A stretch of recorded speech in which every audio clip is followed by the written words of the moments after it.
Hello everyone, back tuning in to today's second video. So we've already done the first video of Tuesday, and we've had a look at the rainfall that's coming up over the next 24 hours and then extending out into the end of the week and the weekend. I think it could be quite a bit of rain around tomorrow, probably in the form of thundery showers tomorrow afternoon. There'll be a band of rain coming through in the morning and then thundery showers in the afternoon, and then we've got more rain on Friday and again on Saturday, so quite an unsettled outlook over the next few days, but the gardens will appreciate it, I'm sure. If you want to know more about what's going to be happening over the next week or so, check out the first video. You just find it by scrolling down the homepage a little bit and it'll be there for you. This video is quite a big one, quite an important one, because it's the JMA 3-monthly update. So we're going to be looking at the full summer data that we got from the Japanese Meteorological Agency,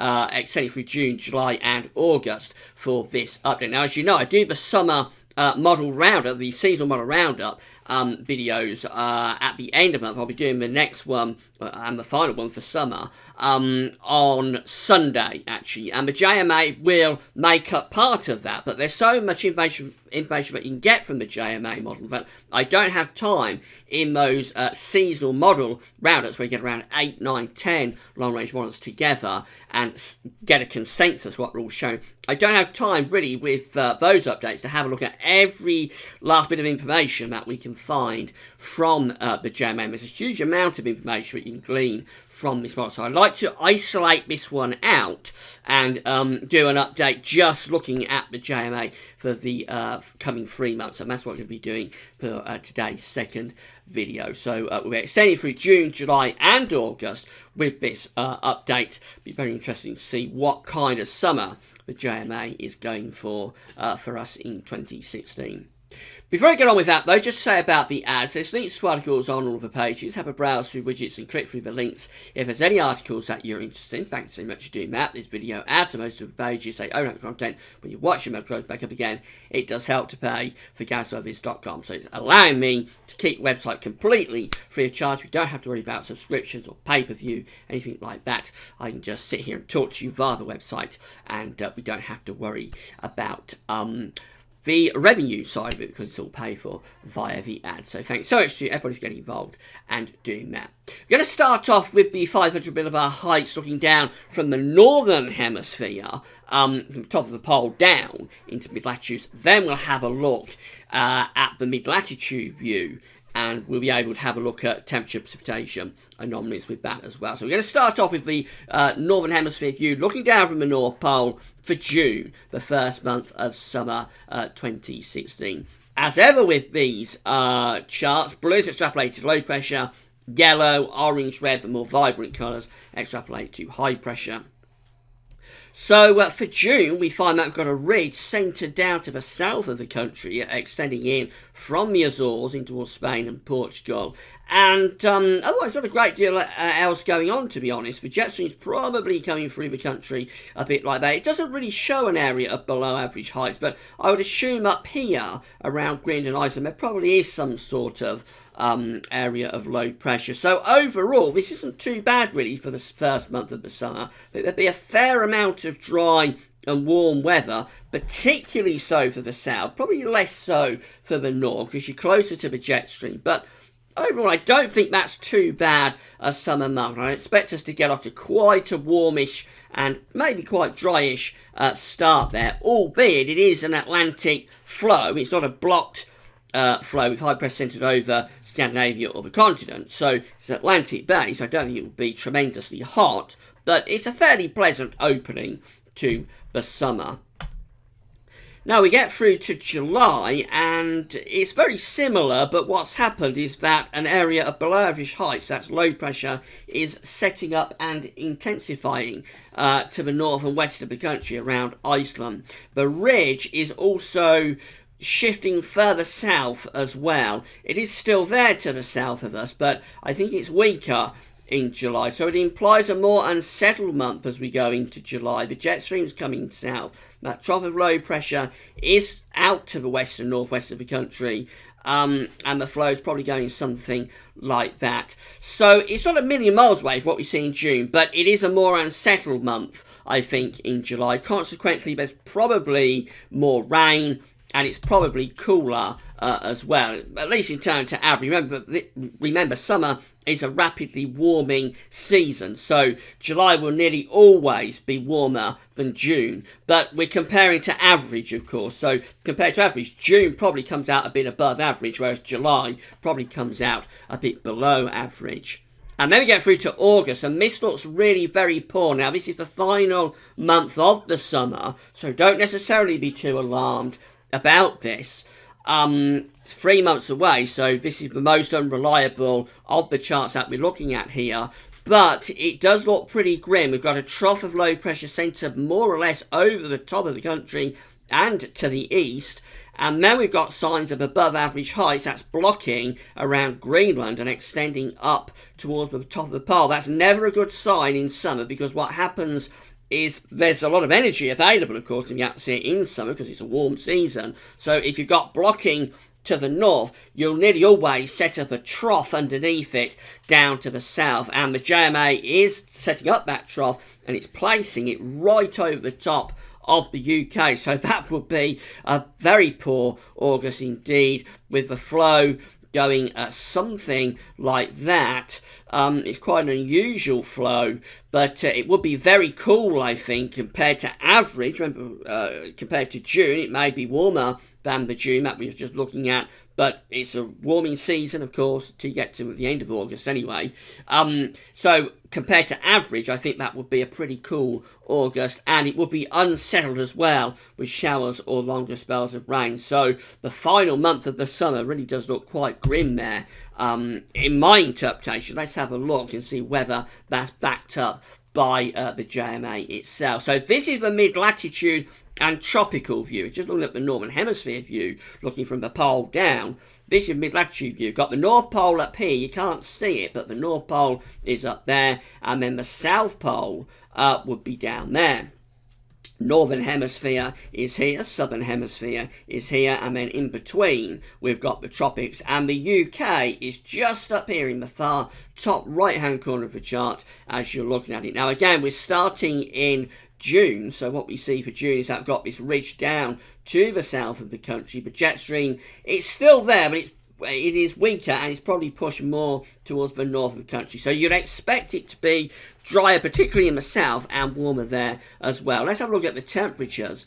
And that's backed up by the temperature signal, because Scotland and Northern Ireland coming out generally a bit cooler than average, whereas England and Wales coming out generally warmer than average. Remember, the scale is on the bottom of these charts. So a bit warmer than average for England and Wales, a bit cooler than average for Scotland and Northern Ireland in June. Precipitation also backing this up, whereas the north and west is generally a bit wetter than average, the south and east is generally a bit drier than average. And the winged arrows look like this, and they tell the story. You probably can't make them out all that well, but we've got the black arrows here indicating the flow is generally coming from the west or the southwest during June. So it could be quite a changeable month, but the south should get the driest conditions. And I think the jet stream is just a little bit to the north of the country, so it's generally quite a pleasant month. I wouldn't necessarily be saying it's all that hot, and not a classic June, I wouldn't have thought, but it's probably quite a pleasant month, especially down in the south.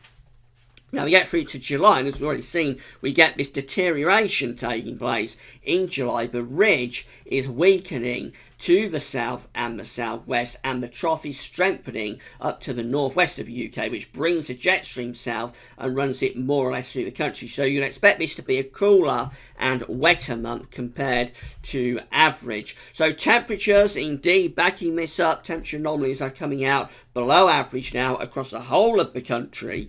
Fairly cool July being signalled there, and precipitation that unsurprisingly is going a bit above average as well. So quite a cool, quite a changeable, quite an unsettled July being signalled here. The wind arrows showing you the mean flow, showing or telling the tale, because we've got the westerlies coming through the UK. We've lost that southwesterly influence that we have in June. So that's why the temperatures have come down, and it's more west to northwest, which explains the drop in temperature.